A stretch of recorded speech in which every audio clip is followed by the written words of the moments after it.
Assalamualaikum warahmatullahi wabarakatuh. Perkenalkan, saya Rizka Rahmawati, NIM 12210183084 dari kelas Tadris Bahasa Indonesia 6B.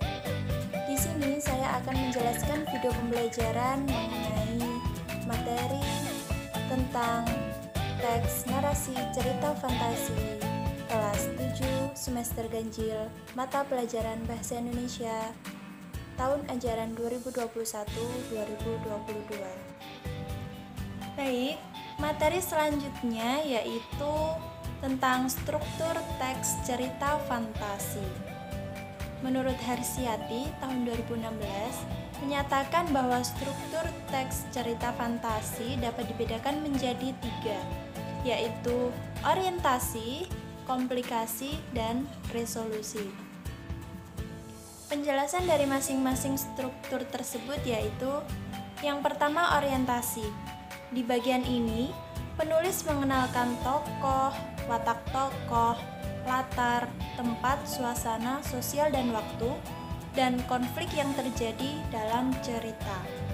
Dengan kata lain, di bagian orientasi, pembaca telah dapat menemukan jawaban siapa, di mana, dan kapan suatu cerita itu terjadi. Di bagian ini juga penulis dapat mengembangkan deskripsi tokoh, latar, serta konflik cerita. Yang kedua yaitu komplikasi. Di bagian ini, penulis menghadirkan konflik atau masalah-masalah yang menjadi inti dalam sebuah cerita. Masalah tersebut dikembangkan menjadi rangkaian cerita dengan alur yang menarik. Di bagian ini pula, penulis mengembangkan isi cerita dengan mengacu pada hubungan sebab akibat hingga puncak cerita atau biasa yang disebut dengan klimaks. Dengan kata lain, di bagian komplikasi ini, pembaca dapat mengetahui bagaimana cerita mengalir dari sebuah permasalahan atau konflik awal, lalu menjadi semakin rumit dan mencapai puncak yang disebut dengan klimaks. Struktur yang ketiga yaitu resolusi. Resolusi merupakan bagian akhir dari teks cerita fantasi. Itu berarti tidak ada lagi penambahan konflik baru di tahapan ini. Dengan kata lain, penulis hanya menghadirkan penyelesaian masalah atas konflik-konflik yang ada sebagai penutup sebuah cerita. Selanjutnya kita akan membahas tentang kaidah kebahasaan cerita fantasi. Menurut Harsiati tahun 2016 menyatakan bahwa unsur kebahasaan dalam teks cerita fantasi adalah yang pertama, penggunaan kata ganti dan nama orang sebagai sudut pandang penceritaan. Aku, mereka, dia, Erza, Doni. Kedua, penggunaan kata yang mencera panca indera untuk deskripsi latar, yaitu latar tempat, waktu, dan suasana. Yang ketiga, menggunakan pilihan kata sambung penanda urutan waktu dan makna khusus. Yang keempat, kata sambung penanda urutan waktu. Kata sambung urutan waktu setelah itu, sementara itu, bersamaan dengan itu, tiba-tiba, ketika, sebelum, dan sebagainya. Penggunaan kata sambung urutan waktu untuk menandakan datangnya tokoh lain atau perubahan latar, baik latar waktu, latar tempat, maupun latar suasana. Yang kelima, penggunaan kata atau ungkapan keterkejutan. Yang keenam, penggunaan dialog atau kalimat langsung dalam cerita. Materi selanjutnya yaitu kalimat langsung. Kalimat langsung adalah sebuah kalimat yang merupakan hasil kutipan langsung dari pembicaraan seseorang yang sama persis seperti apa yang dikatakannya. Ciri-ciri dalam kalimat langsung yaitu yang pertama, pada kalimat langsung, kalimat petikan ditandai dengan tanda petik. Yang kedua, huruf pertama pada kalimat yang dipetik menggunakan huruf kapital. Ketiga, kalimat petikan dan kalimat pengiring dipisahkan dengan tanda koma. Yang keempat, kalimat langsung yang berupa dialog berurutan harus menggunakan tanda baca titik 2 di depan kalimat langsung. Selanjutnya yang kelima, pola susunan. Nah, bisa dilihat dalam tulisan berikut, pengiring, kutipan. Nah, dalam kutipan itu terdapat tanda petik ya, di depan dan di belakang. Selanjutnya, yang keenam, cara membaca pada kalimat kutipan, intonasinya sedikit ditekan. Aturan menulis kalimat langsung. Dalam menulis kalimat langsung, ada beberapa hal yang harus diperhatikan, terutama penggunaan tanda baca. Di antaranya yaitu 1. Bagian kalimat petikan diapit oleh tanda petik 2, bukan tanda petik 1 ya. Bisa dilihat seperti berikut. Tanda petik penutup ditaruh setelah tanda baca yang mengakhiri kalimat petikan. Contoh, nah seperti itu. Tanda petik, aku akan pergi ke sekolah besok. Nah, itu yang benar. Kemudian yang salah, aku akan pergi ke sekolah besok, tanda petik titik. Nah, itu yang salah. Selanjutnya contoh lain, tanda petik baju itu bagus, koma, tanda petik kata mawar, titik. Nah, itu yang benar.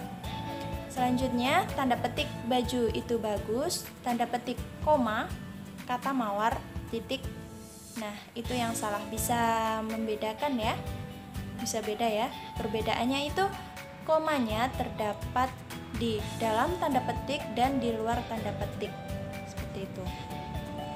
Selanjutnya, kalimat pengiring harus diakhiri dengan satu tanda koma, terkadang tanda titik 2 dan satu spasi apabila bagian kalimat pengiring terletak sebelum kalimat petikan.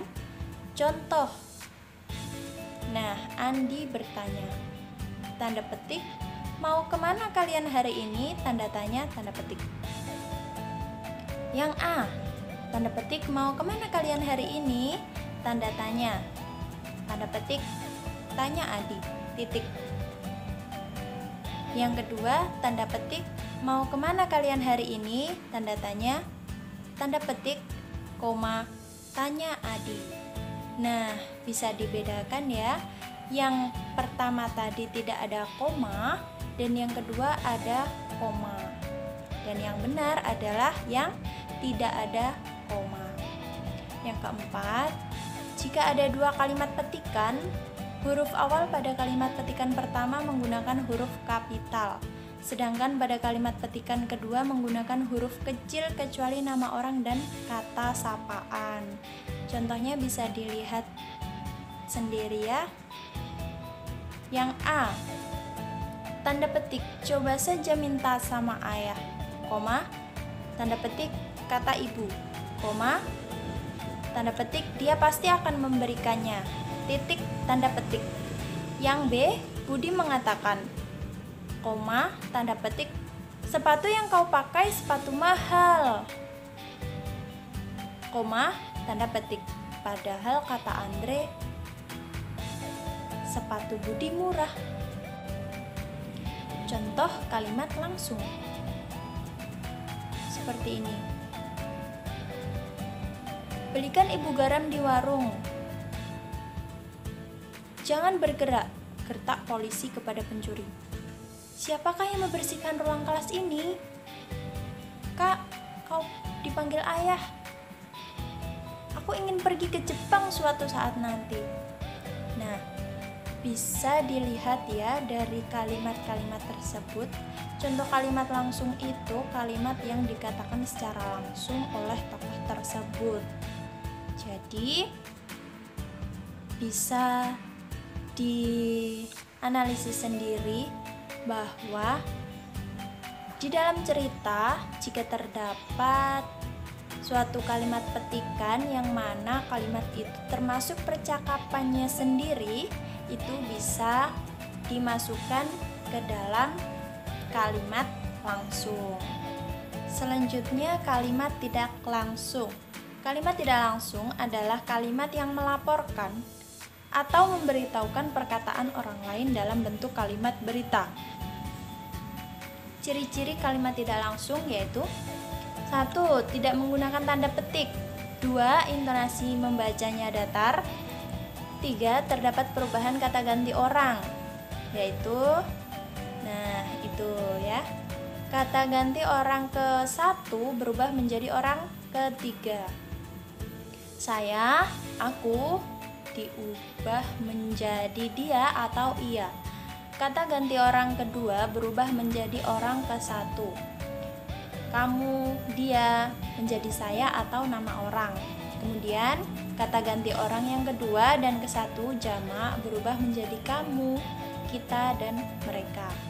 Sedangkan kalian, kami menjadi mereka, kami. Contoh dari kalimat tidak langsung yaitu ibu berkata, dia adalah gadis yang baik. Kemudian ibu berkata bahwa Ani adalah gadis yang baik. Selanjutnya, Pak Guru berkata, kalian harus menjadi anak yang rajin. Yang terakhir, Pak Guru berkata bahwa kami harus menjadi anak yang rajin. Nah, itu tadi contoh dari kalimat yang tidak langsung. Kemudian, ciri yang terakhir yaitu biasanya ditambahkan konjungsi bahwa. Selanjutnya, contoh kalimat tidak langsung yaitu 1. Bu guru bertanya kepada kami apakah kami sudah mengerti apa yang telah diajarkannya. Kedua, Desta mengatakan bahwa dia berjanji akan mengantarkan Anissa pulang ke rumah. Yang ketiga, Hamid menanyakan tentang kapan ayahnya pulang kepada ibunya. Yang keempat, Irwan meminta kepada ibunya agar dia dibelikan motor baru. Yang kelima, Hamid berkata bahwa dia akan pulang terlambat. Dan yang terakhir, Denny mengatakan bahwa saya harus membantunya menyelesaikan tugas. Nah, itu tadi contoh dari kalimat tidak langsung. Bisa dibedakan ya antara kalimat langsung dan kalimat tidak langsung. Bahwa kalimat langsung itu kalimat yang secara langsung dikatakan oleh tokoh tersebut. Sedangkan kalimat tidak langsung adalah kalimat yang dikatakan oleh orang lain, bukan dari dirinya sendiri. Atau bisa dikatakan ungkapan tersebut diungkapkan atau disampaikan oleh tokoh yang lainnya, alias ada perantaranya.